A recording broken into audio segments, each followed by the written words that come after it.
Kathmandu is ablaze with dissent as tens of thousands of Nepal's Gen Z take to the streets, demanding an end to corruption and a reversal of a sweeping social media ban. What began as a peaceful march has spiraled into chaos outside the federal parliament in New Baneswar. Fueled by outrage over the government's block on 26 platforms, including Facebook, YouTube, and X, young demonstrators, including students and professionals, breached police lines, chanting for free speech and accountability.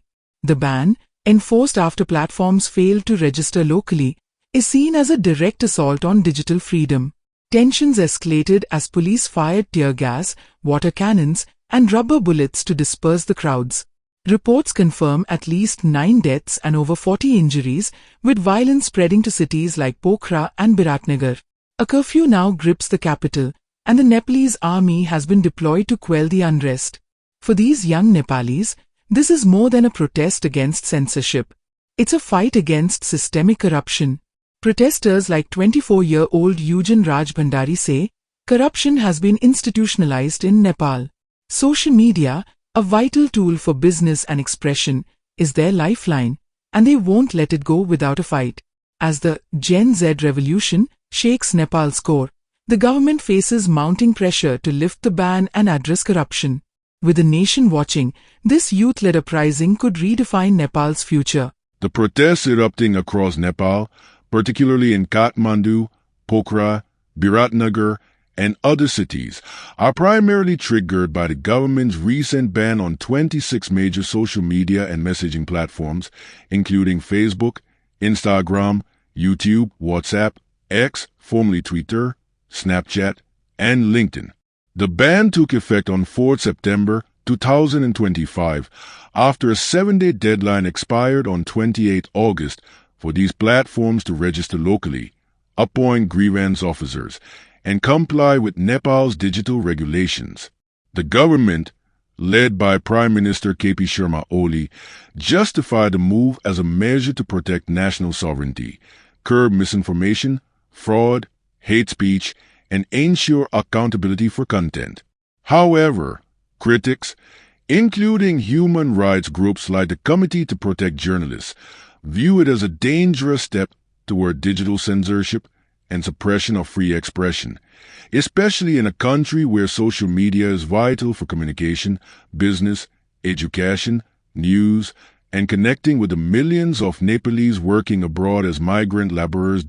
While the ban serves as the immediate spark, the demonstrations have quickly evolved into a broader uprising against systemic corruption, lack of government transparency, and shrinking civic freedoms.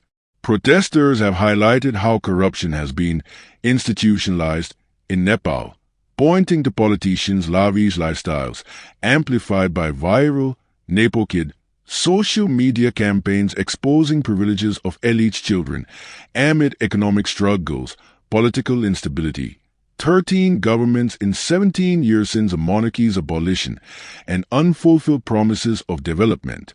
Slogans like "Shut down corruption," "Not social media," "Youths against corruption," and "Unban social media" reflect this dual focus.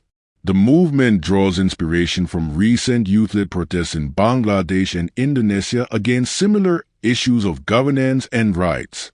Demonstrations began peacefully with marches toward parliament in Kathmandu but turned violent as protesters breached barricades, leading to clashes with police using tear gas, water cannons, rubber bullets, and reportedly live fire. A curfew has been imposed in Kathmandu until 10 p.m. local time, extendable. The army deployed, and parliament sessions postponed to 10 September. Casualty reports vary.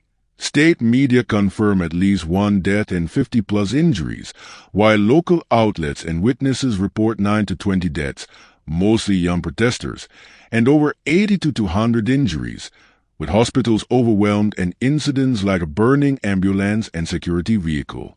The protests are predominantly led by Nepal's Generation Z, Gen Z, youth, including students, young professionals, and digital natives born around the turn of the millennium who rely heavily on social media for daily life and activism. Many demonstrators, aged 18 to 24, participated in school or college uniforms while carrying books to symbolize their student identity and peaceful intent. Organizers, such as 24-year-old student Eugene Ravindari, emphasized at the grassroots Gen Z revolution for accountability and a new, transparent Nepal, calling for the resignation of all parliament members. Unlike politically affiliated movements, example earlier pro-monarchy protests by the Rashtriya Prajanat Party, this appears largely independent, with warnings against infiltration by political elements to sabotage it. Thousands marched waving Nepal's national flag, singing the anthem, and using VPNs or compliant apps like TikTok and Viber to coordinate despite the blackout. Support has come from Nepali artists, actors, example Haribansha Acharya, and international voices urging protection of rights. Reddit discussions and expos from Nepali users stress safety tips like staying in groups, recording incidents, and using Bluetooth apps like Bridge5 for offline coordination, underscoring the genuine, organic nature of the unrest.